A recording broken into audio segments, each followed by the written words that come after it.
Hello everyone, কেমন আছো সবাই? আশা করি ভালো আছো। আমরাও আলহামদুলিল্লাহ অনেক ভালো আছি। তো আজকের ব্লগটা শুরু করলাম বৃষ্টি থেকে। আজকে সারাদিনই ঢাকাতে বৃষ্টি ছিল। কি হচ্ছে এখানে জায়মা? তাই তোমাদের ঘর ভিজেই যাচ্ছে? রাইসা কি করছে এটা? পচা। সকাল থেকে যেহেতু টিপ টিপ রিমঝিম বৃষ্টি পড়ছে, তো আমার হাজবেন্ড বলছিল যে তুমি একটু খিচুড়ি রান্না করো আর সাথে ইলিশ মাছের লেজের ভর্তা করতে পারো। ইলিশ মাছ তো আমাদের খাওয়া হয়ে যায়, কিন্তু ইলিশের যে লেজটা থাকে সেটা কিন্তু আমাদের আর খাওয়া হয় না। তো ফ্রিজ থেকে ইলিশের লেজ দুটো বের করে ম্যারিনেট করে রেখে দিচ্ছি। এখন আমার এটা ভাজতে হবে। আর এখানে কিন্তু আমার খিচুড়িটা অনেকটাই হয়ে গেছে, আর খেতেও কিন্তু অনেক ভালো হয়েছিল। তারপর এখানে কিন্তু নিয়ে নিলাম একটা ডিম। ডিমটাকে এখন একটু ভেজে নিচ্ছি, কারণ খিচুড়ির সাথে কিন্তু ডিম না হলে আবার হয় না। তো এই তো এখানে আমার ডিম কিন্তু ভাজা হয়ে গেছে। ডিমটাকে লাল লাল করে আমি ভেজে নিলাম। তারপর সেই তেলে দিয়ে দিচ্ছি কয়টা শুকনো মরিচ। শুকনো মরিচগুলি ভেজে এখন নামিয়ে নিব। আর এখন দিয়ে দিলাম ইলিশের লেজটা। এখন এই লেজগুলি খুব ভালো করে এপাশ ওপাশ করে ভেজে নিলে হয়ে যাবে। ইলিশের লেজ ভর্তা তো আমি বানাবোই, সাথে কিন্তু আবার একটু পেঁয়াজ ভর্তাও বানাবো, কারণ খিচুড়ির সাথে একটু ভর্তা না হলে আবার মজা লাগে না। তো এখানে আমি নিয়ে নিলাম পেঁয়াজ পরিমাণ মতো, আমি যতটুকু খেতে পারবো ততটুকুই। তারপর নিয়ে নিচ্ছি পরিমাণ মতো আমি শুকনো ঝাল। ঝালটা আমি অল্প করে দিয়েছি, কারণ আমার হাজব্যান্ড আবার ঝাল খেতে পারে না, আর আমি অনেক বেশি ঝাল পছন্দ করি।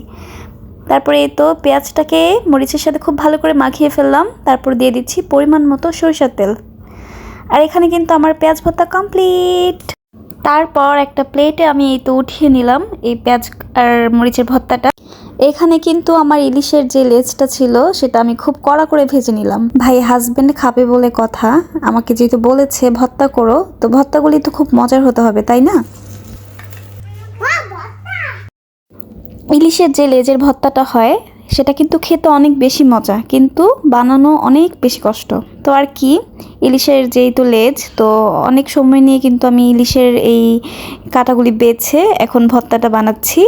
তো এখানে আমি পেঁয়াজ আর শুকনো ঝাল একসাথে মাখিয়ে নিলাম, সাথে মাছটাকে খুব ভালো করে মাখালাম। যত মাখানো হবে ততই কিন্তু এর ভিতরে একটা জুসি জুসি ভাব আসবে। তারপর দিয়ে দিচ্ছি খাঁটি সরিষার তেল, এটা আমার বাসায় ছিল।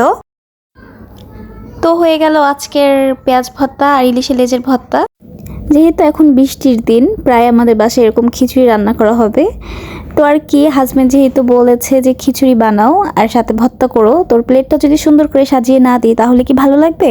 তার জন্য ওর প্লেটটা সুন্দর করে ভর্তা, তারপর খিচুড়ি, ডিম দিয়ে সাজিয়ে দিলাম। সাথে কিন্তু আবার একটু উপর দিয়ে তেলও দিয়ে দিচ্ছি, সরিষার তেল। এটা খেতে অনেক বেশি পছন্দ করে। আর কি, কেমন লেগেছে আজকের আমার এই ভিডিও? যদি ভালো লেগে থাকে পাশেই থেকো। তারপরেই তো আমার হাজবেন্ড এখানে বসে বসে খাচ্ছিল, আমাকে বলছিল খুব ভালো হয়েছে। আর আমার মেয়ে তো সরাসরি বলে দিয়েছে তোমার খিচুড়ি পচা হয়েছে। রাইসা কিসে করে খাচ্ছে এটা?